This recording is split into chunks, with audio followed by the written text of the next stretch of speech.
to write an essay on that, keeping in mind the history of Egypt, Tunis, and whatever is happening in the Middle East, is political Islam incompatible with democracy?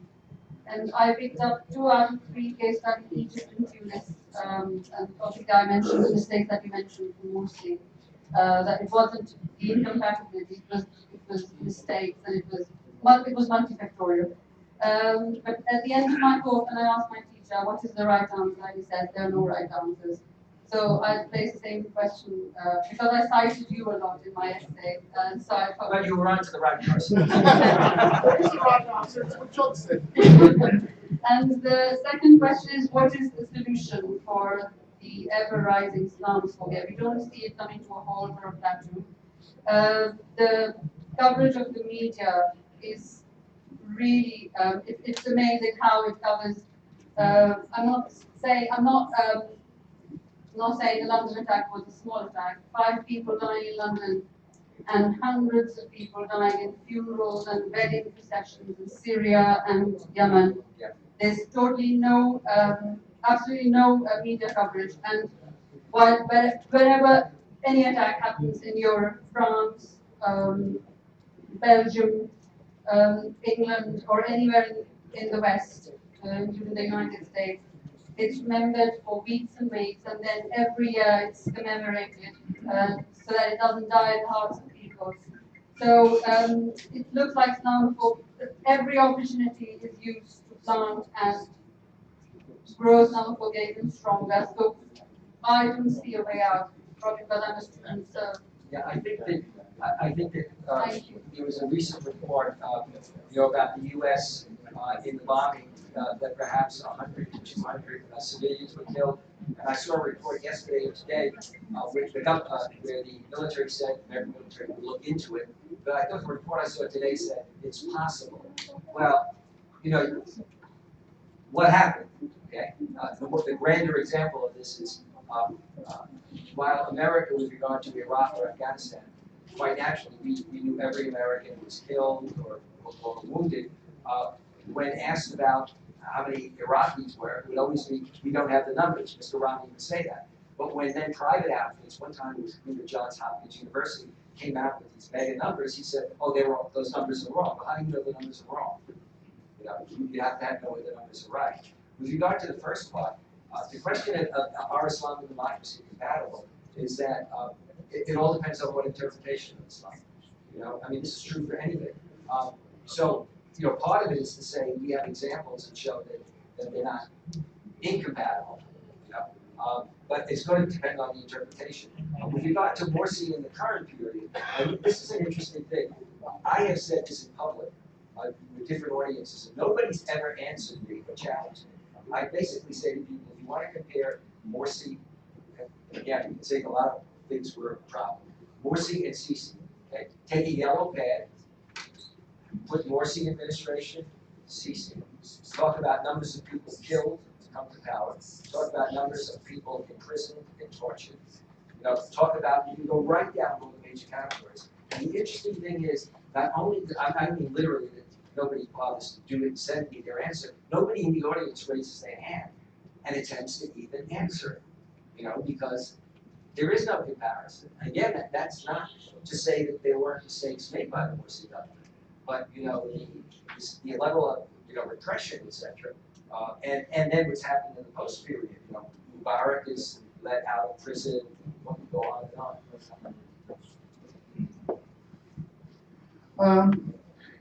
I'd like to answer your question by two questions. If I understand, the first question you were put to was whether Islam and democracy are compatible. And my answer would be, is the Western democracy compatible?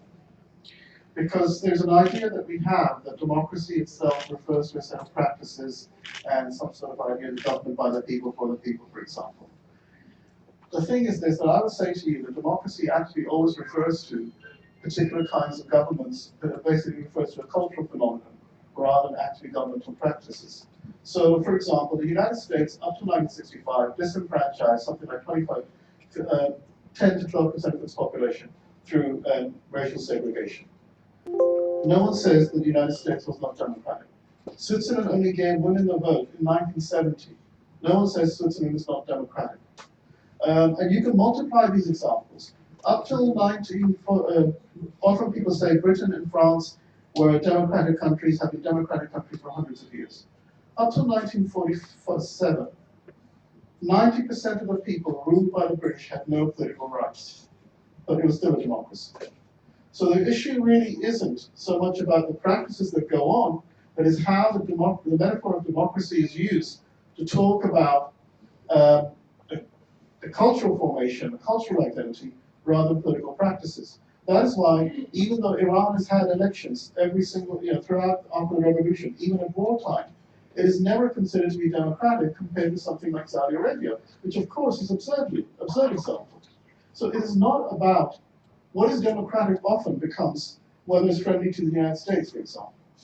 And that's been consistent. So I think we have to understand democracy not as referring to a set of practices that we can all pick out, but something which is deployed within polemics about what kind of formation is. And I think the question that you asked about how do we end Islamophobia, if I can paraphrase that, I'd like to suggest to you the problem right now is that Muslims are too strong to be ignored in the world, but too weak to be accommodated. And that, in a sense, is the condition for Islamophobia. Because if Muslims were stronger, the world could be transformed to accommodate Muslims. If they were weaker, they could simply be ignored. Who cares? But right now, we are in this half-point house. We can't be ignored, and we won't be accommodated.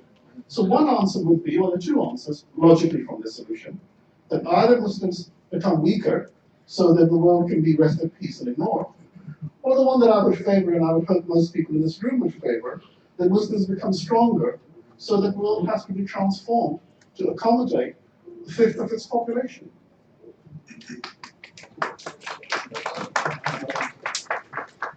We are short of time, and it's difficult to have further questions. We have also our guest, Brother Abdul Malik Mujahid, and he will be giving a very brief presentation in the next few minutes. So, may I request Dr. Mujahid to kindly say a few words. But I think he's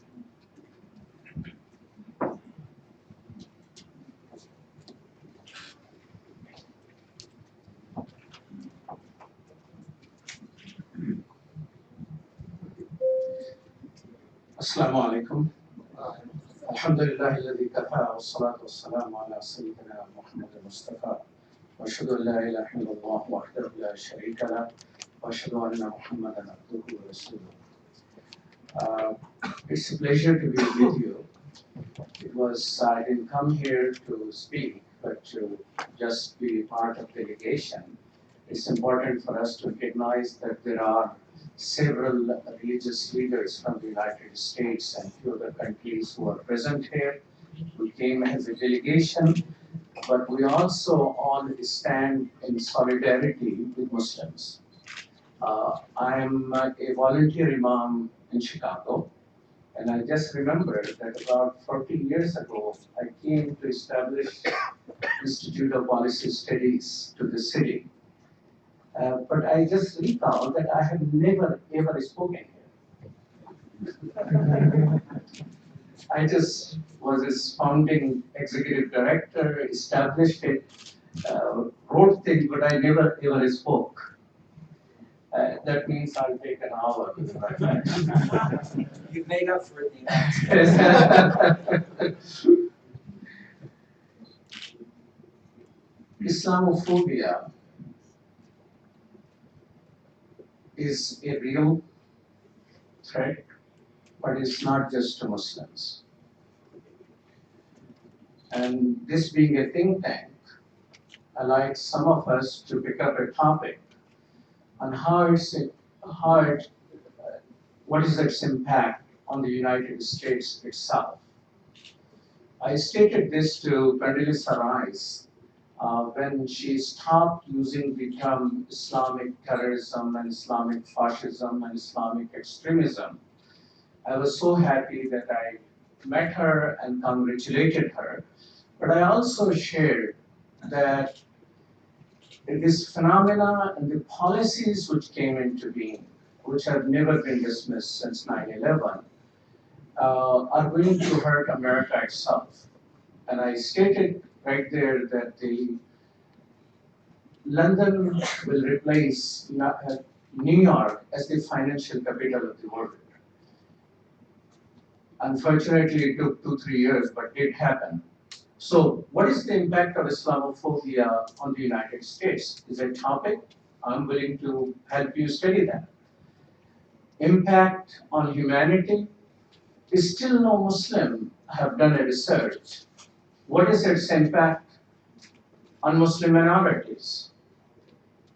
Central African Republic, almost all Muslims are wiped out from that country by essentially a Christian militia called Lord's Army.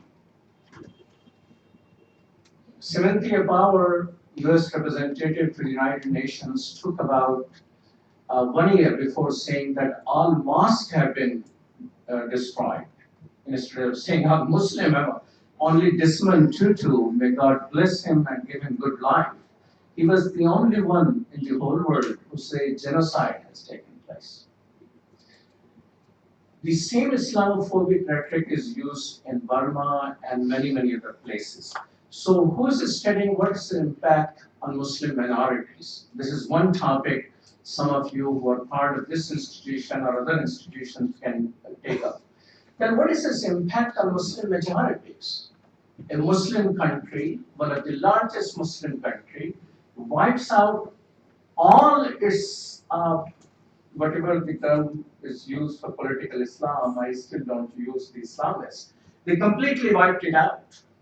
And nothing happens in a country where Tablighi Jamaat, when it has its session, president and the prime minister sit for the dua, and there are millions and millions of people who participate. So what is its impact on the Muslim majority country? And what is its impact on the minorities who are not Muslims living in Muslim countries? How they are being devastated, how their story is not told. Neighbors are certainly turning into an enemy. Some, for those people who don't know any better, how precious human life is in the eyes of Prophet Muhammad sallallahu alaihi wasallam. This is another topic which we can study. So I would say, in conclusion, that Islamophobia is a serious thing. There are serious organizations with hundreds and millions of dollars focused on you. What your institutions and what you personally is doing to understand it properly and transform it. And one of the things I like us to transform is ourselves. The worst possible thing a Muslim can do in my eyes, that learn by the dehumanization of the other. That's what Islamophobia is. There's a cycle of war, terrorism, and dehumanization. That cycle has killed 4 million people and made the largest number of refugees in the world since World War. Who is telling that story? That's another assignment, learning to tell our story. But the story should not be that we are the victim of it. The story should be how do we liberate others, but we cannot liberate others unless we liberate ourselves. That's why Prophet Muhammad sallallahu alaihi wasallam, if you see the Meccan chapters, and he stood by those throughout his life, as believe in one God, believe in hereafter, and take care of human beings. So first thing I request you, if you are concerned about Islamophobia, to liberate yourself from the dehumanization of the other people. That other will be probably other ethnic group, another human being, a person who doesn't practice the faith, we practice our faith, or a person who is of other religion. So dehumanization must be confronted by humanization of the other. And that is a very liberating force. That's what Rasulullah sallallahu alaihi wasallam did. That's how he won over all those people who were killing and torturing. And the first Muslim, Sumayya, was torn by tying to two camels apart. But he was able to overcome because he always prayed for the good of the enemy, not the destruction of the enemy. So dehumanization process by serving humanity is a very critical process. Second thing I would say, irfa billati hiya ahsan also require us to not only we study in balance. I see here, because of the policies which America has, people are unable to see the tens of thousands of people who showed up at the airports without any major announcement, single penny is spent on publicity against the Muslim ban. Who are those human beings? I rushed there, I was not properly dressed, so in Chicago winter, so I didn't survive more than an hour. Nose was bleeding and I was shaking. There were 10,000 people, and by the time I left, more people were coming. These are human beings who stand with you. When you will demonize whole America, you will lose the humanity. That's the second thing.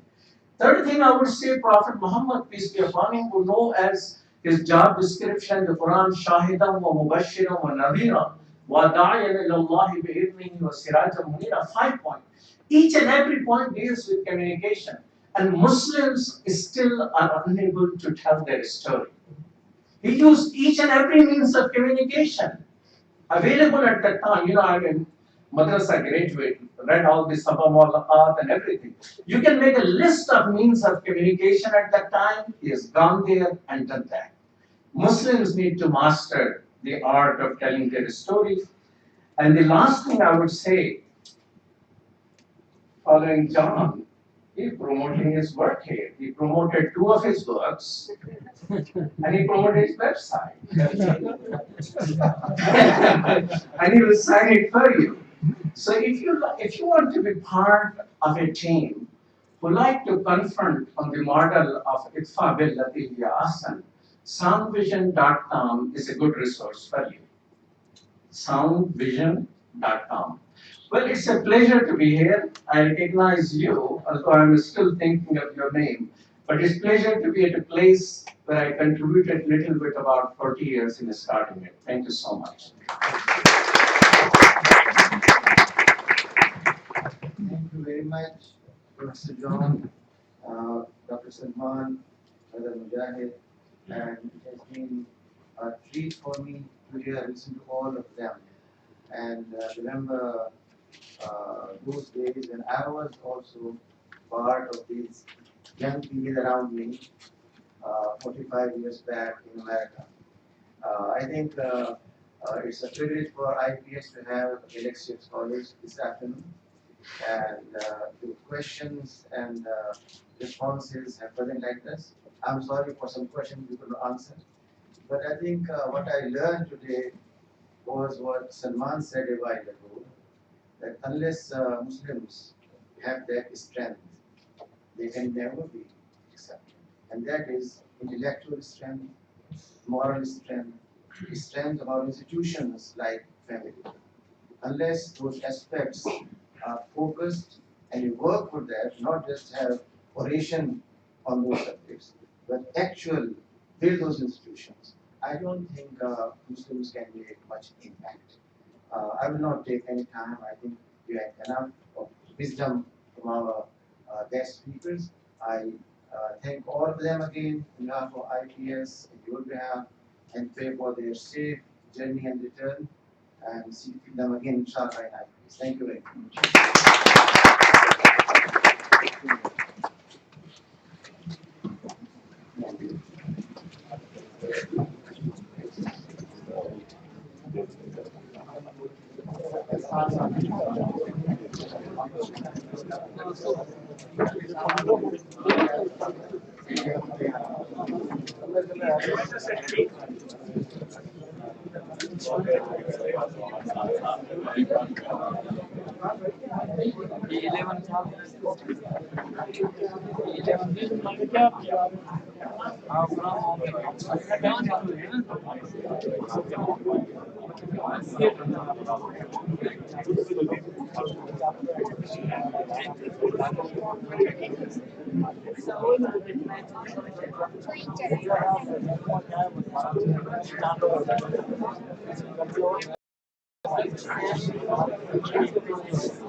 मेरा आपका जो creation है जाहिर है उसमें ये बहुत दूसरा नहीं है उसके पीछे डॉक्टर मुमताज दैट्स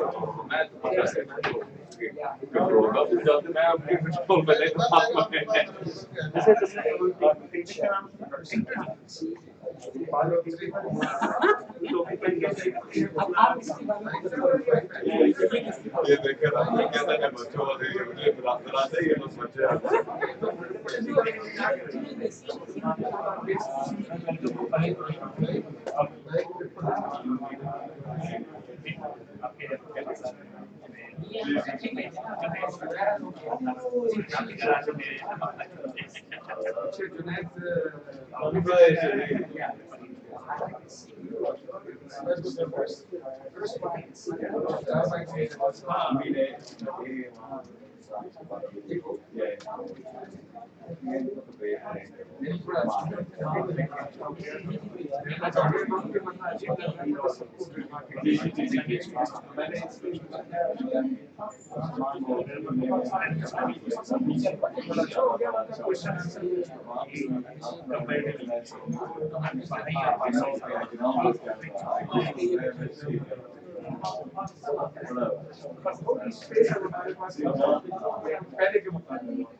नमाज की बात होगी अगले आदमी फोन करते रहे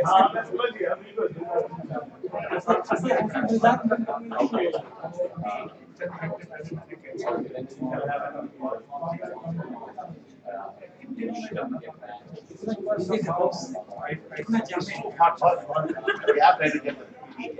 मैंने इनसे कहा जी कल से सिनेमा वाले सेशन से पहले उसके बाद इनके साथ एक विशेष पर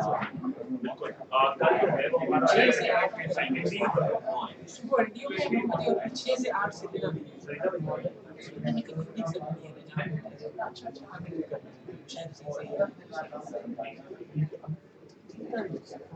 वो चाह रहा है टीवी में खत्म हो जाएगा तो बैठेंगे अपने हम लोग से बातें करेंगे बहुत से है वो खुल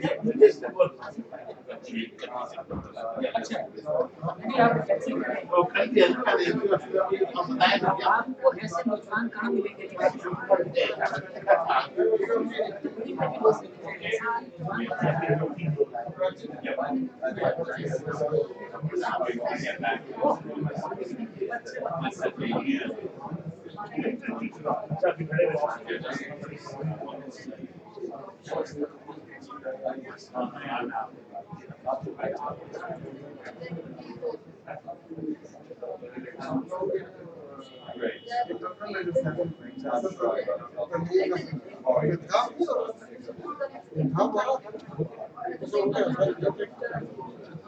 which many people do not consider as a problem.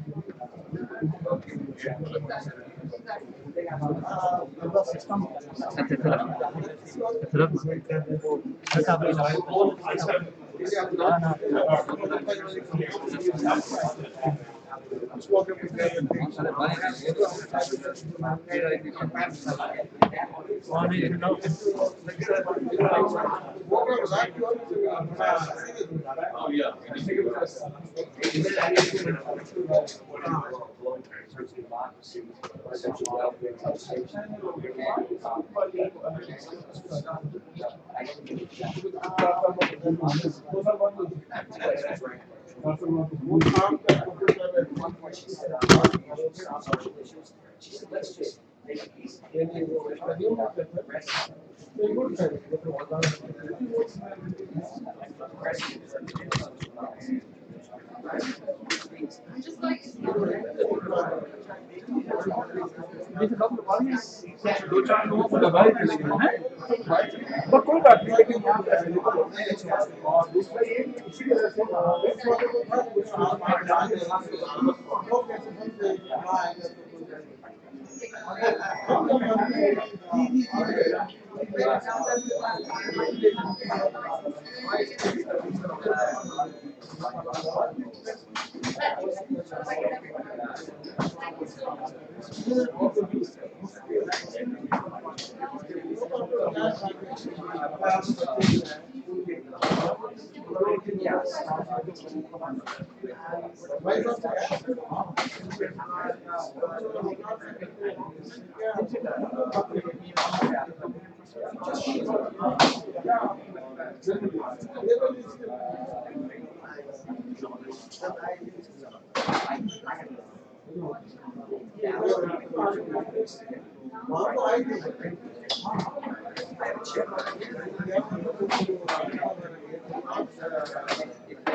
तो देख लो और मेहमानों में कोई इंशाल्लाह लगे कोई मेहमान है मेरा कभी समझा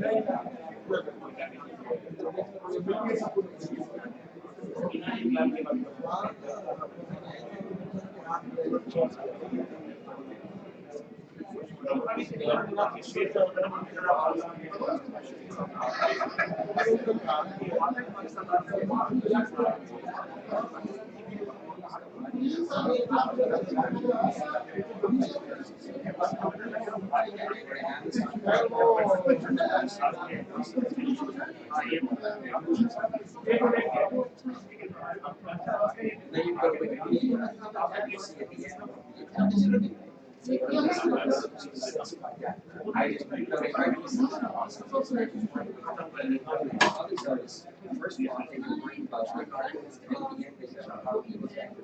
And with other people, Of course I will. You can tell me.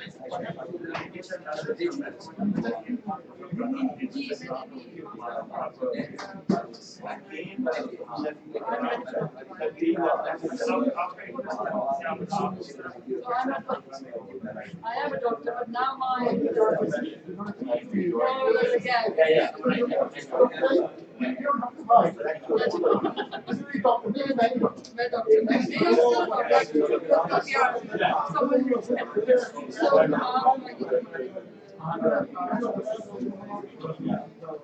अपनी doctor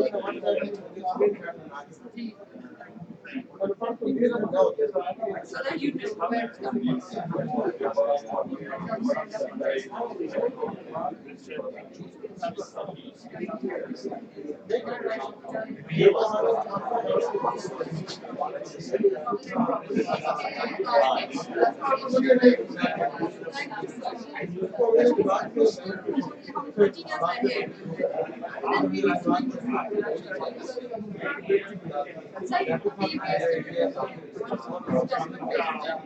but she's not fine. I'll make a be upset on that.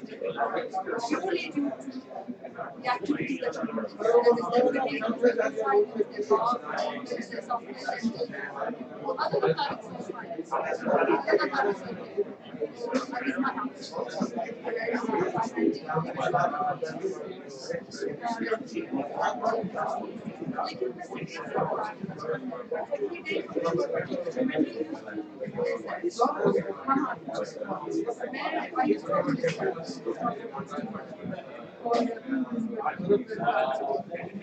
My husband used to London every day.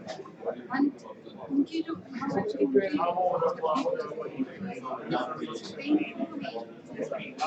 hard myself,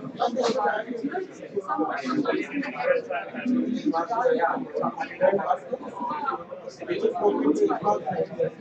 Not in my day. Not in my day.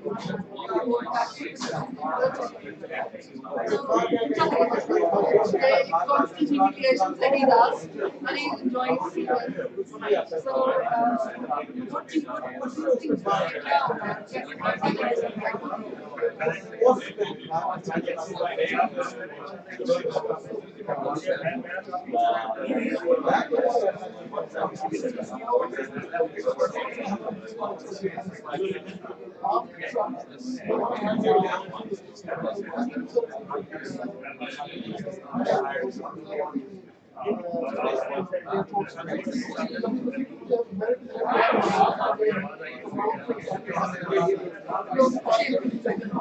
They love change and are protected.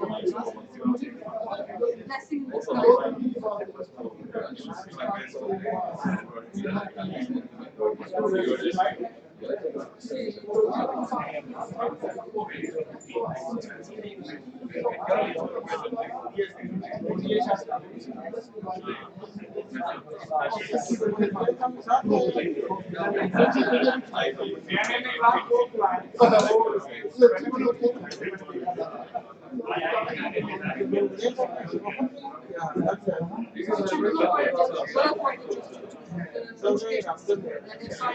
Challenging. So yeah, she's older. It's very good. But they miss their it's not that I can do slides and rides. For her, it's probably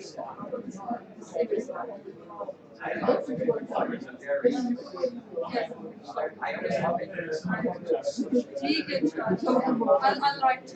And if I see that, then I'm pretty sure. Yeah, we're asking doctor. Asli wali. Asli doctor.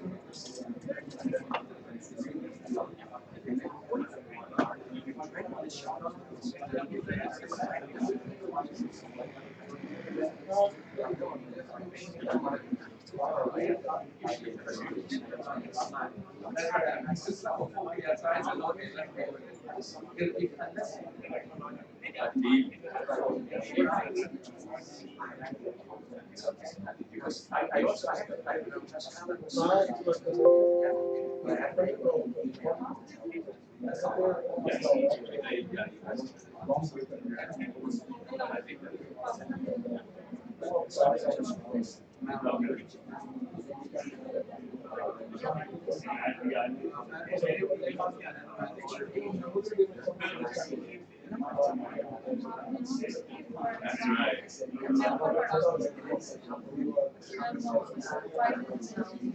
right. Let's go out and so we kept the drum. Yeah. You were great, and you know what? Because I know this is off the record, I took that phrase you talked about Muslims are too strong. I wrote it down. It is already there. Only the camera.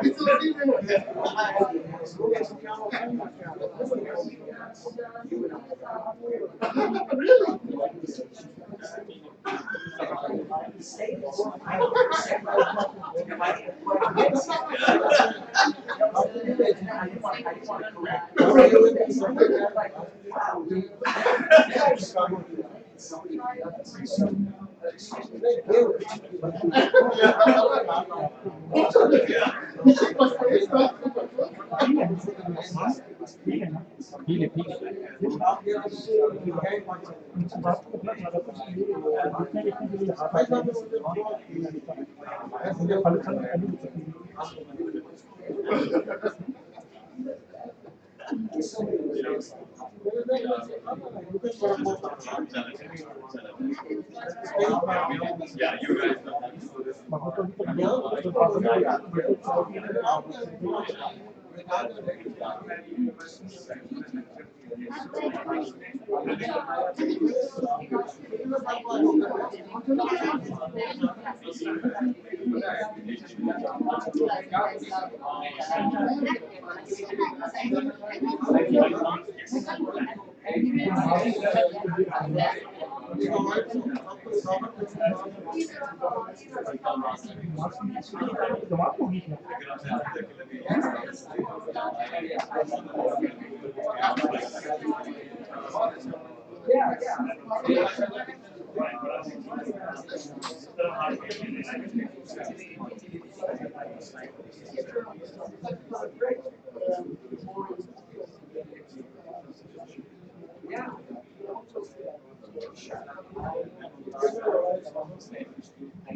No, I just wanted to show you those. Okay.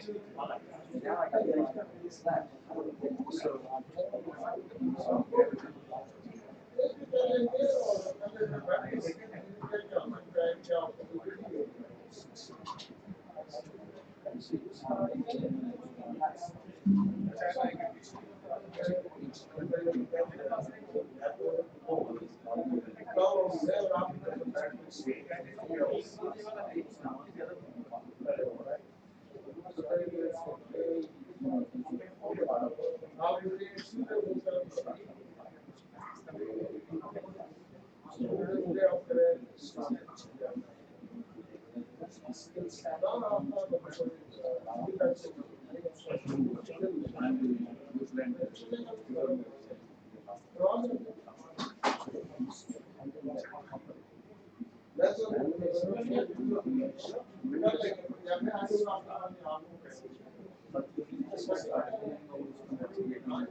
Allahu Akbar.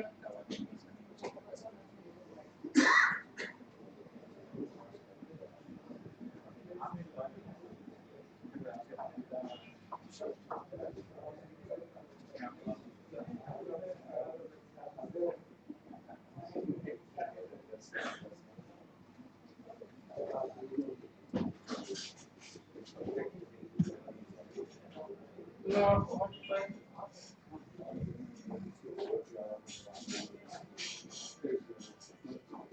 Sami Allahu liman hamidah. Allahu Akbar.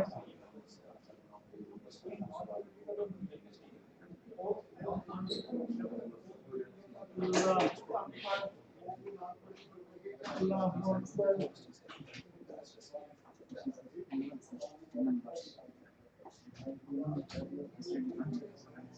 Allahu Akbar.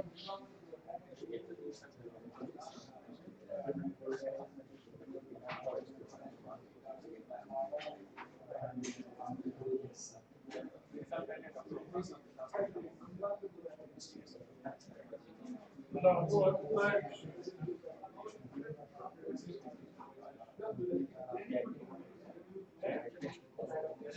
Sami Allahu liman hamidah. Allahu Akbar.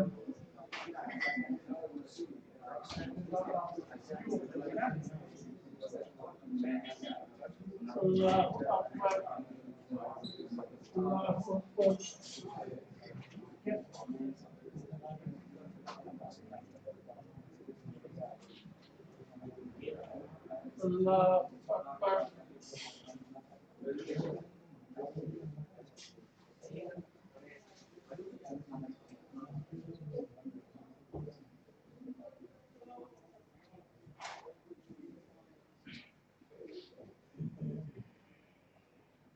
Allahu Akbar. Allahu Akbar.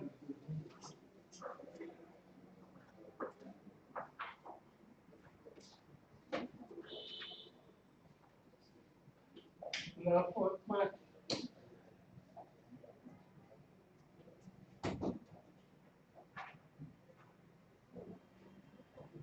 Sami Allahu liman hamidah. Allahu Akbar.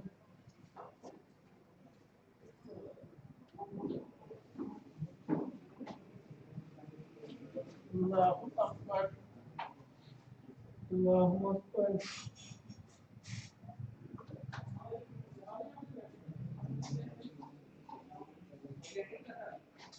Allahu Akbar.